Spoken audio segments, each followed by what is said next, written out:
Ok, bueno, como les comentaba, en este capítulo 3 básicamente lo que se hace es desglosar, pues, qué es lo que es el ingreso ciudadano, cómo funciona y cuáles son las condiciones del contexto político y también el contexto económico que deben de cumplirse para que este se lleve a cabo. En primer lugar, parto de que existe un vínculo inherente entre la riqueza y la ideología. ¿Y esto por qué es importante? Es importante recalcarlo por dos cosas. En principio, porque la acumulación de riqueza no solamente obedece a procesos económicos, sino que también obedecen a procesos sociales. Entonces, al segmentar nosotros la riqueza en dos procesos, tanto en el proceso económico como en el proceso social, por un lado lo podemos encontrar en el proceso económico como la apropiación de los excedentes a través de la explotación, y por el lado de los procesos sociales lo podemos encontrar de la justificación de cómo es que se apropian esos excedentes. Entonces, no está desvinculado la riqueza con la ideología que se tiene. En este caso, yo parto de que a partir de los procesos económicos que se generan en el capitalismo, va a existir un discurso en el cual la apropiación de los excedentes económicos se va a justificar a través de distribuciones eficientes de los recursos. Es decir, va a haber una distribución tal que no solamente se justifica desde el ramo económico, sino que también se va a justificar a través de la ideología. Siguiente, por favor. Esta es una parte. Por otro lado, tenemos que la renta básica e ingreso ciudadano va a partir del hecho de la libertad. Aquí, ¿qué suponemos? Partimos del hecho de que las libertades que existen en las sociedades van a estar segmentadas, ¿no? Por un lado, vamos a tener que las libertades se van a dar en un principio por un marco legislativo en el cual sustancialmente todos debemos de tener los mismos derechos y por lo tanto tuviéramos el acceso a las mismas condiciones. Sin embargo, lo que plantea el republicanismo es que en estos contextos de una aparente igualdad en donde todos vamos a poseer los mismos derechos, no existe como tal en una cuestión concreta, es decir, en una cuestión material. ¿Por qué? Porque en el aspecto legislativo no se asegura el contexto en el cual nosotros aseguremos la realización de estos derechos como lo es la libertad. Entonces, el ingreso básico va a partir, por un lado, de que si bien es cierto, existe cierta libertad a través de los derechos, estos no se garantizan hasta que no se materializan. Y de lo que pretende el ingreso básico es hacer las condiciones materiales por las cuales estos derechos de igualdad o los derechos que otorgan la libertad sean cumplidos de manera material. Entonces, a partir de esto es que se va a gestar que el ingreso ciudadano o la renta básica no va a ser, digamos, un programa social que ataca un problema en específico, sino más bien el reconocimiento y la materialización de los derechos. Porque ha habido una discusión muy fuerte en el aspecto político y económico que no solamente basta con el reconocimiento de los derechos, sino que también hay que ejercerlos y hay que materializarlos. Entonces, partiendo de esta base de que si se tienen derechos económicos, políticos, hay que ejercerlos y hay que materializarlos. Es por ello que la renta básica y el ingreso ciudadano apela a la libertad republicana, que en concreto esta libertad republicana tiene que ver con la no dominación a través de ya sea un mecanismo personal o impersonal. ¿Y qué quiere decir esto de impersonal? Se parte de que los salarios que actualmente existen, si son salarios de subsistencias, también va a existir un tipo de dominación, pero que no es personal, sino que es impersonal, porque está atribuido a los procesos económicos. Entonces, esta libertad republicana de lo que parte es para evadir esa dominación impersonal se requiere no solamente el reconocimiento del derecho, sino que también su ejercicio. Y para hacerlo su ejercicio es necesario generar las condiciones materiales. Una de ellas es hacer una redistribución de la riqueza. Siguiente, por favor. Ahora bien, ¿cuáles son las cuatro, más bien los tres, no, la siguiente, por favor. Los tres pilares de la renta básica o el ingreso ciudadano? Primero, que es una transferencia monetaria no condicionada. Segundo, que es universal. Y tercero, que es individual. En la cuestión de las transferencias monetarias no condicionadas se refiere a que debido a que está reconociendo un derecho, cualquier persona pudiera ejercerlo. pero eso no significa que es obligatorio que todos lo van a ejercer o que todos están en la disposición de ejercerlo.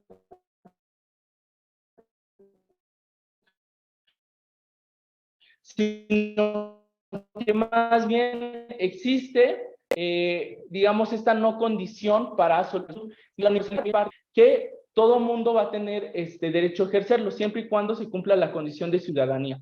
Siguiente, por favor. Ahora, tenemos 4 tipos de factibilidades. La primera factibilidad es la teórico-material. ¿Qué quiere decir esto? Debemos de encontrar si realmente digamos, empíricamente se ha comprobado que las transferencias, en este caso yo parto en principio, de determinar cuáles son las transferencias monetarias condicionadas. Estas sí han demostrado ser efectivas, pero ¿qué sucede?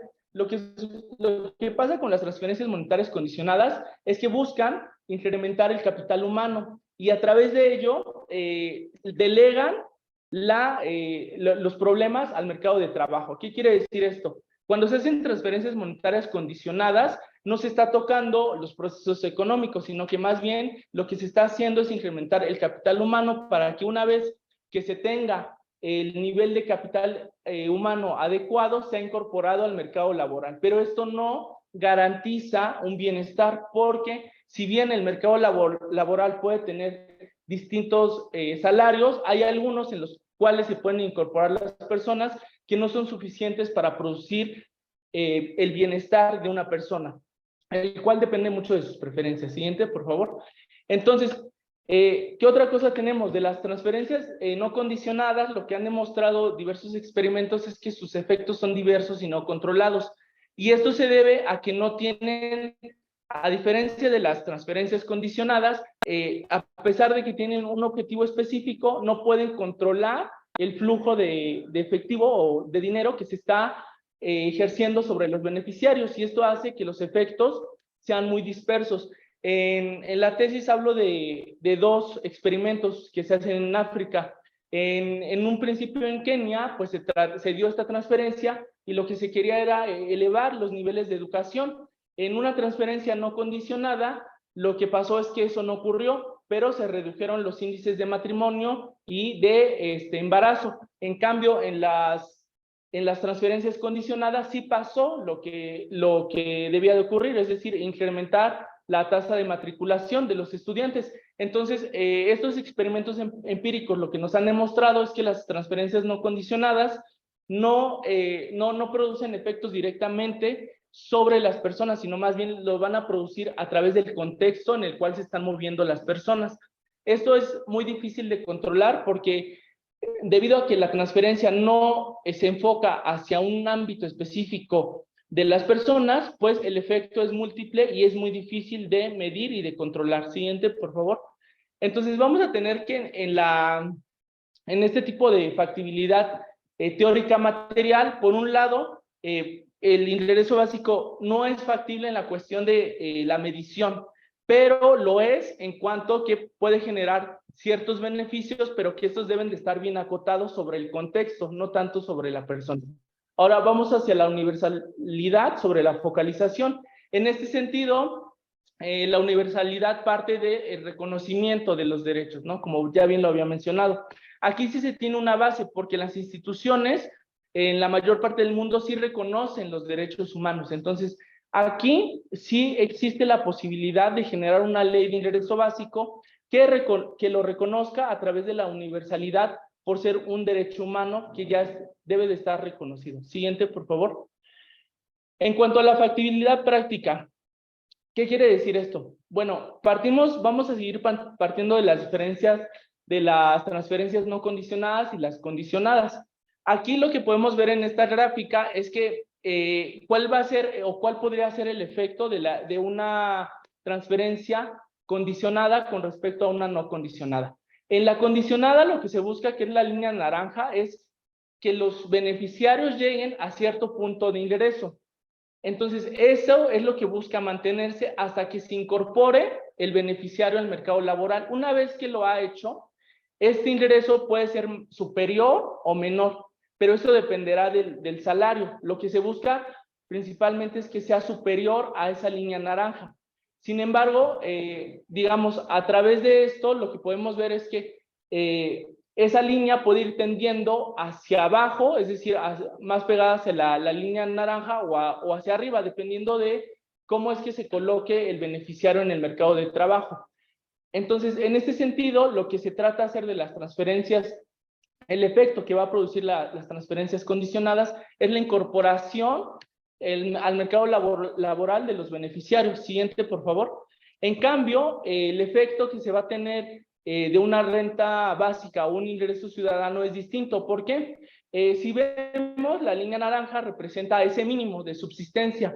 En cambio, la línea punteada que está hacia el lado izquierda es la que empezaría el usuario, partiendo de que él tiene un ingreso mínimo antes de la renta básica, empezaría a ir incrementando. Entonces, como vemos, el efecto sí es muy diferente, porque la diferencia que hay entre la línea punteada izquierda superior y la verde, que podría ser de una transferencia condicionada, pues es muy amplia. En este sentido, tenemos que los efectos prácticos de la renta ciudadana o el ingreso básico van a ir enfocados principalmente a incrementar el ingreso bruto, y esto por lo tanto va a hacer que crezca exponencialmente el ingreso. Siguiente, por favor.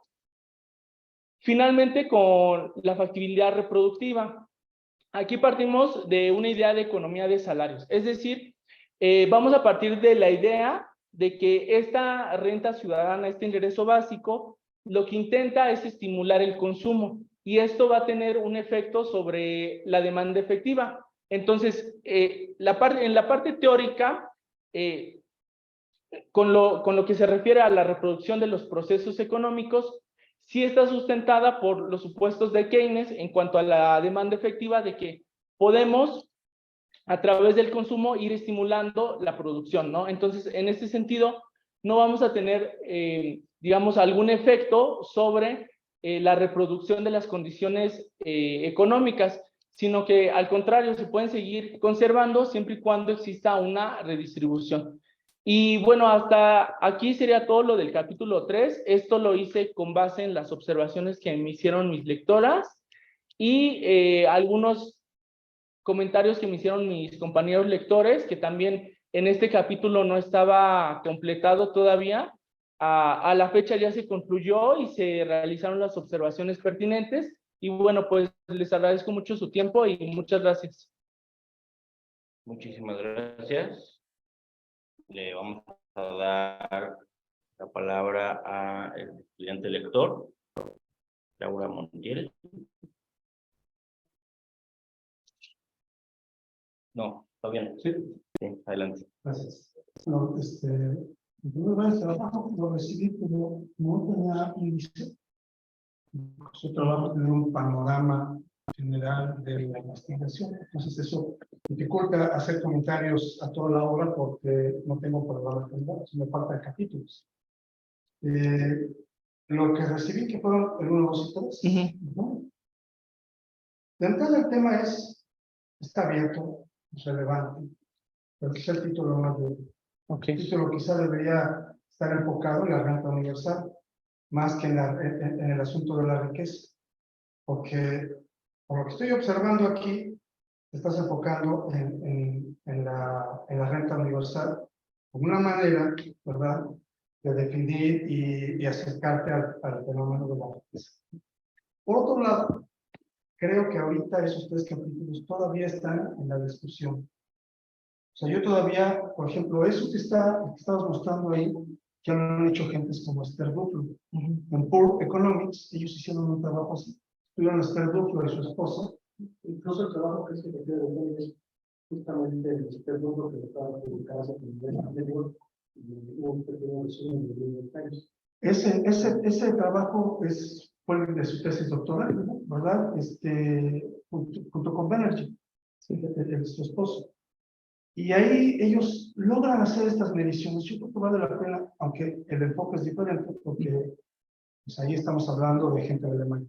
Entonces, pues no sé si te interesa esto, pero yo creo que valdría la pena que lo revisaras para ver cómo lo hicieron, porque a poblaciones de África, con ellas se trabajó de esa manera, ¿no? Proporcionándoles una renta universal, en especie, en dinero, y se midieron los efectos, porque hace rato que mencionabas, sí es difícil, sí es muy difícil, ella lo reconoce que es difícil, pero la estrategia está mejor. Y lo que mencionan ellos ahí, que es fundamental para ese tipo de análisis, es que puedas trabajar con fenómenos, con datos que sean verdaderamente aleatorios. O sea, para ellos la aleatoriedad fue lo que les dio la oportunidad de hacer esas mediciones. Entonces, de hecho el libro, el Power Economics, tiene un capítulo que se dedica exclusivamente al análisis estadístico y a cómo se pueden generar experimentos en los laboratorios se pueda garantizar. Si no garantizar, al menos darle robustes, ¿verdad? Para que esos resultados puedan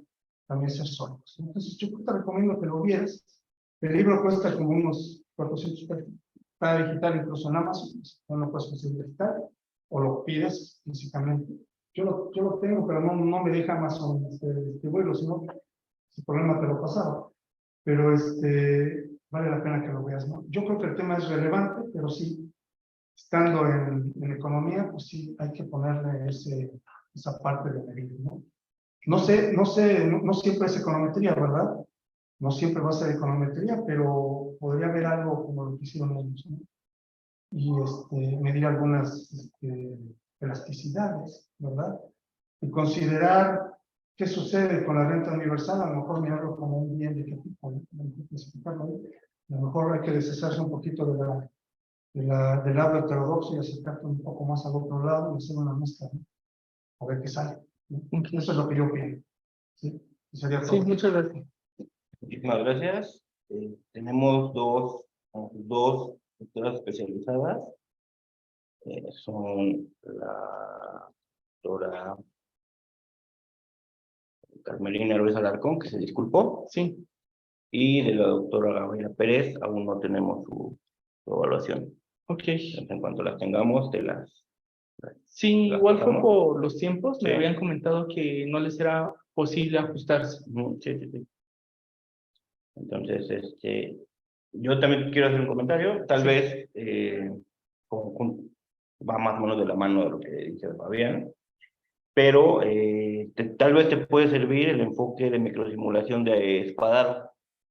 Entonces, la esencia de la microsimulación solamente es con los datos que ya se tienen, Sí. se simulan escenarios y se contrastan los resultados.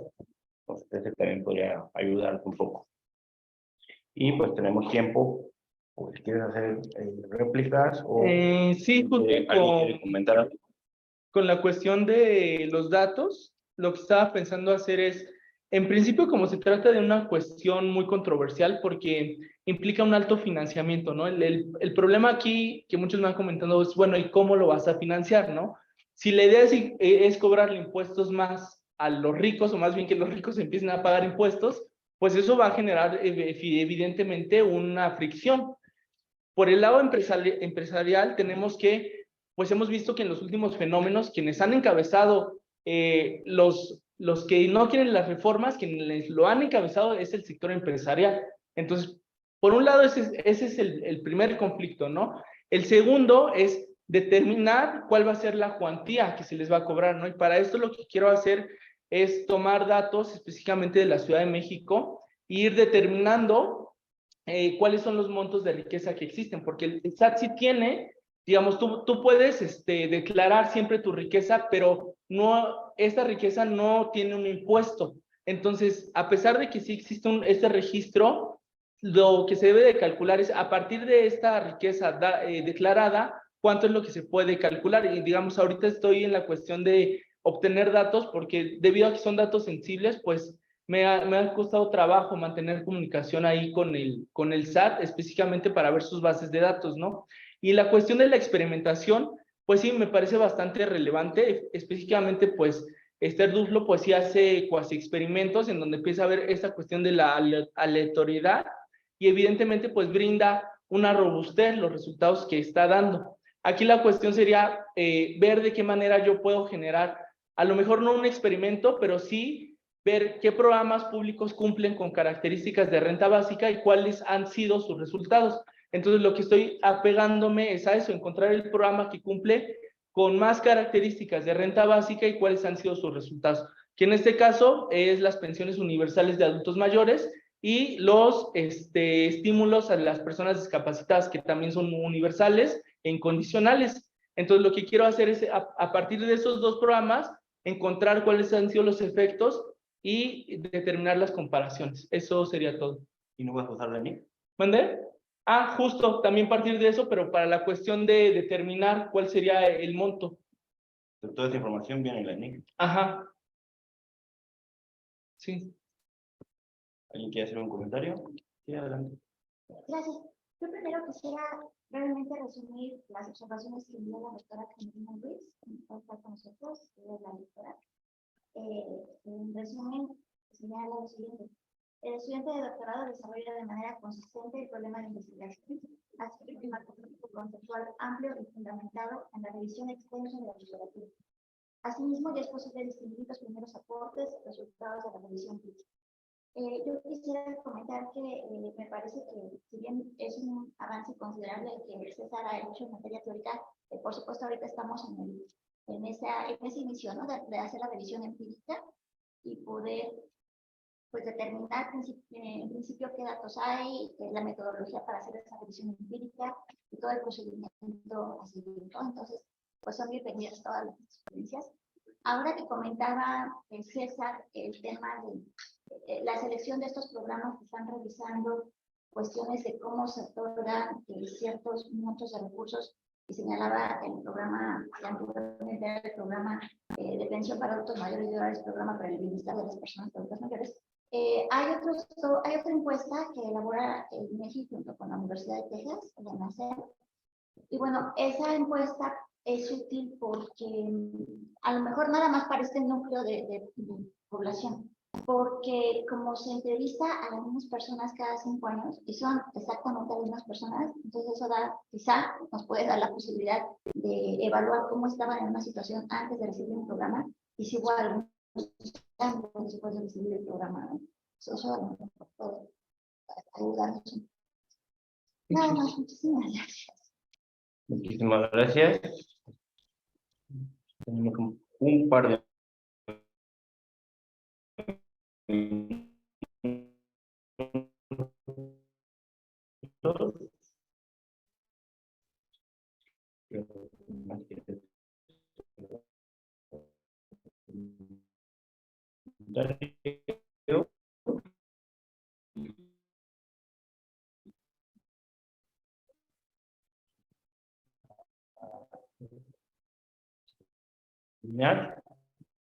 vamos a darle paso a la siguiente. Muchas gracias.